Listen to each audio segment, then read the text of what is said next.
Let us read Psalm 20. May the Lord answer you in the day of trouble.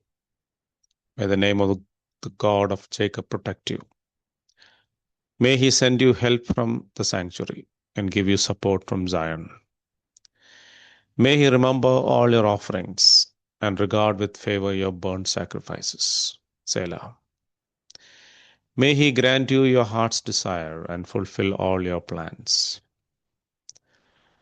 May we shout for joy over your salvation, and in the name of our God set up our banners. May the Lord fulfill all your petitions.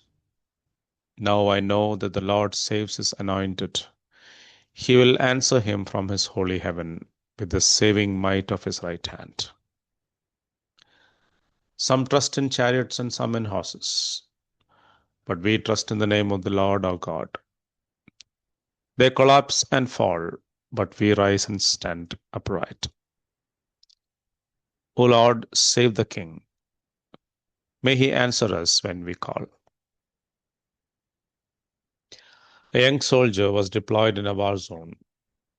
On the eve of a major battle, he sought a quiet corner to read his Bible and pray, while others around him were joking in an effort to keep up their courage or looking over their gear.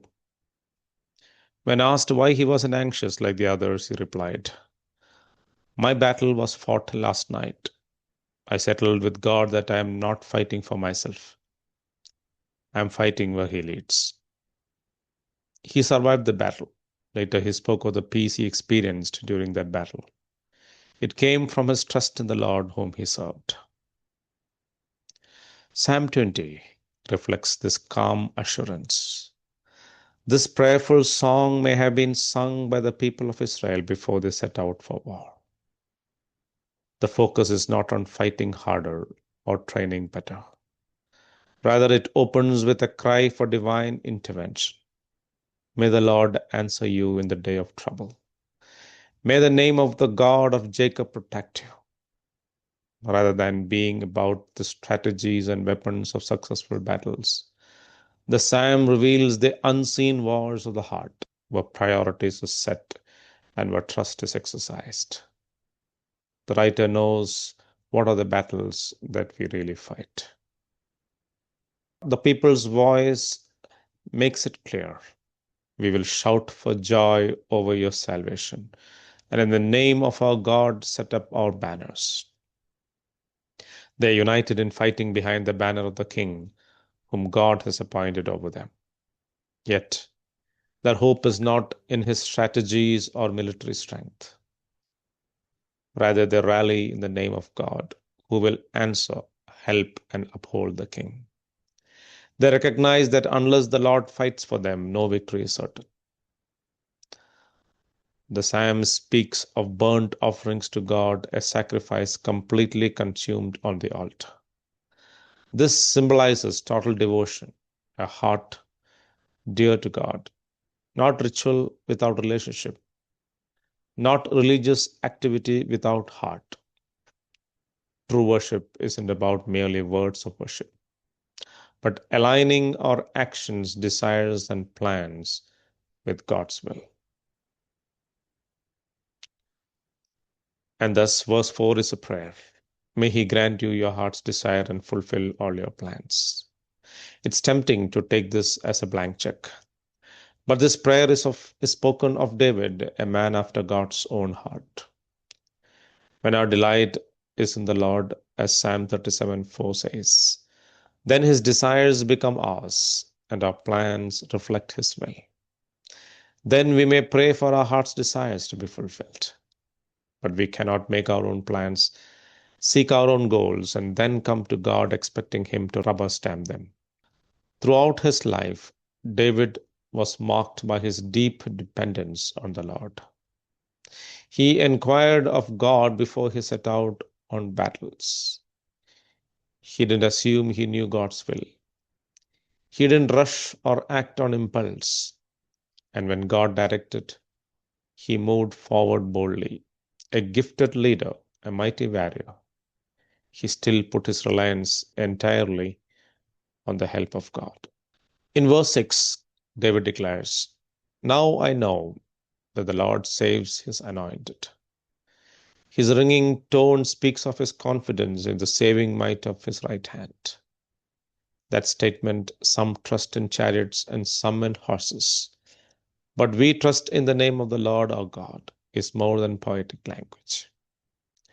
It was a radical declaration in a time when nations measured their strength by the number of chariots they possessed.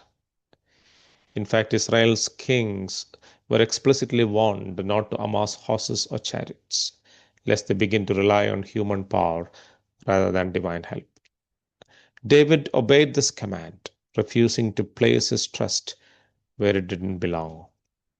Even when he captured hundreds of fine war horses in battle, he hamstrung almost all of them, rendering them useless. In contrast, his son Solomon, living in a time of peace just as God had promised, still built up huge numbers of both chariots and horses. In doing so, he lost sight of the source of true security. David understood well that real victory is spiritual. Verse 8 says, "They collapse and fall, but we rise and stand upright."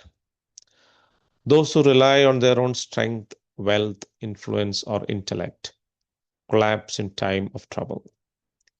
Only trust in the living God can uphold us in the conflict with the powers of evil and lead us to victory. When an enemy army surrounded the city where Elisha and his servants were staying, the servant panicked. But Elisha reassured him, "Do not be afraid, for those who are with us are more than those who are with them."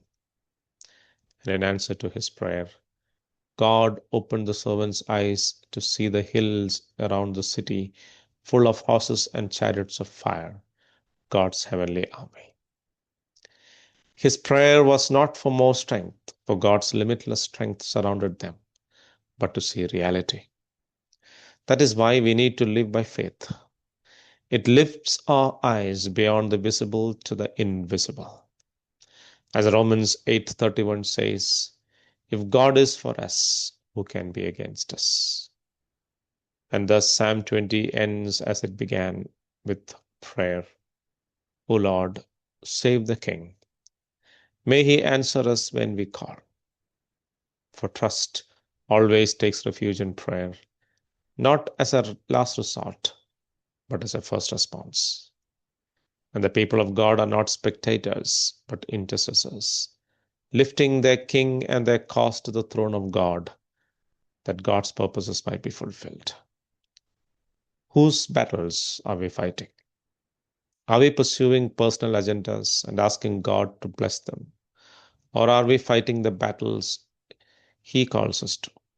David did not fight Goliath or the Philistines to make a name for himself, but because he mocked the name of God of Israel. He didn't compare his strength with the giants. He simply said, "The Lord will give you into my hands." David refused to fight back against Saul's unjust pursuit. He waited for God's time. He fought God's battles. Abigail, wife of Nabal, who insulted David in his adversity, recognized this and told him, "The Lord will certainly make my Lord a show house, because my Lord is fighting the battles of the Lord." So often, our struggles come from trying to fight wars God never asked us to fight. We defend our pride, protect our comfort, chase our dreams, and then wonder why we are defeated, exhausted, and anxious. Let us surrender our ambitions, our reputations, and our security to God. Let us seek His kingdom and His glory.